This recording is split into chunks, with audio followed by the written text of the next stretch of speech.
श्री सत्यनारायण जी व्रत कथा।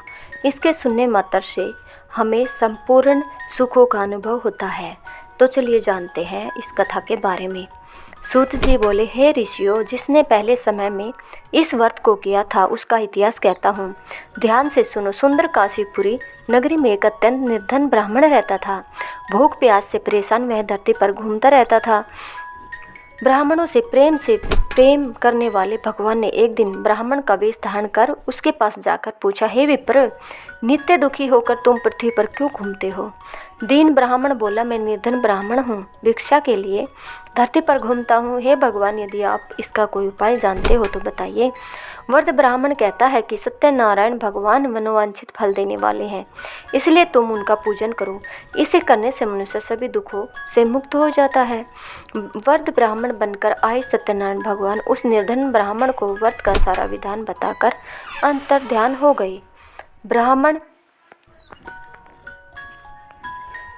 मन ही मन सोचने लगा कि जिस व्रत को वृद्ध ब्राह्मण करने को कहा गया है, मैं उसे जरूर करूँगा। यह निश्चय करने के बाद उसे रात में नींद नहीं आई। वह सवेरे उठकर सत्यनारायण भगवान के व्रत का निश्चय कर भिक्षा के लिए चला गया।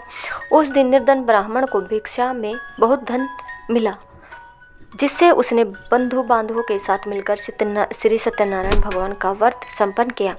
भगवान सत्यनारायण का व्रत संपन्न करने के बाद वह निर्धन ब्राह्मण सभी दुखों से छूट गया और अनेक प्रकार की संपत्तियों से युक्त हो गया। उसी समय से यह ब्राह्मण हर माह इस व्रत को करने लगा। इस तरह से सत्यनारायण भगवान के व्रत को जो मनुष्य करेगा वह सभी प्रकार के पापों से छूटकर मोक्ष को प्राप्त होगा। जो मनुष्य इस व्रत को करेगा वह सभी दुखों से मुक्ति पा जाएगा। सूत जी बोले कि इस तरह से नारद जी से नारायण जी का कहा हुआ श्री सत्यनारायण व्रत को मैंने तुमसे कहा। हे विप्रो, मैं अब और क्या कहूँ? ऋषि बोले, हे मुनीश्वर, संसार में उस विपर से सुनकर और किस किस ने इस व्रत को किया है? अब सब इस बात को सुनना चाहते हैं। इसके लिए हमारे मन में श्रद्धा का भाव बहुत जरूरी है। सूत जी बोले, हे मुनियों, जिसने इस व्रत को किया है वे सब सुनो। एक समय वही विप्र धन व ऐश्वर्य के अनुसार अपने बंधु बांधवों के साथ इस व्रत को करने को तैयार हुआ। उसी समय एक लकड़ी बेचने वाला बूढ़ा आदमी आया और लकड़ियां बाहर रखकर अंदर ब्राह्मण के घर में गया। प्यास से दुखी वह लकड़हारा उनको व्रत करते देख विप्र को नमस्कार कर पूछने लगा कि आप यह क्या कर रहे हैं। तो उन्होंने बताया कि वह व्रत कर रहा हूँ तथा इसे करने से क्या फल मिलेगा, कृपया मुझे बताइए। ब्राह्मण ने कहा कि सब मनोकामनाओं को पूरा करने वाला यह सत्यनारायण भगवान का व्रत है। इनकी कृपा से ही मेरे घर में धन धान्य की वृद्धि हुई है। विप्र ने सत्यनारायण व्रत के बारे में जानकर लकड़हारा बहुत प्रसन्न हुआ। चरणामृत लेकर वह प्रसाद खाने के बाद वह अपने घर गया। लकड़हारे ने अपने मन में संकल्प किया कि आज लकड़ी बेचने से जो धन मिलेगा उसी से सत्यनारायण भगवान का उत्तम व्रत करूंगा। मन में इस विचार को ले बूढ़ा आदमी सिर पर लकड़ियां रख उस नगर में बेचने को गया जहां धनी लोग ज़्यादा रहते थे।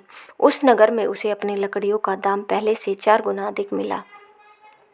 बूढ़ा प्रसन्नता के साथ दाम लेकर केले, शक्कर, घी, दूध, दही और गेहूं का आटा ले और सत्यनारायण भगवान के व्रत की अन्य सामग्री लेकर अपने घर गया। वहां उसने अपने बंधु बांधवों को बुलाकर विधि विधान से सत्यनारायण भगवान का पूजन और व्रत किया।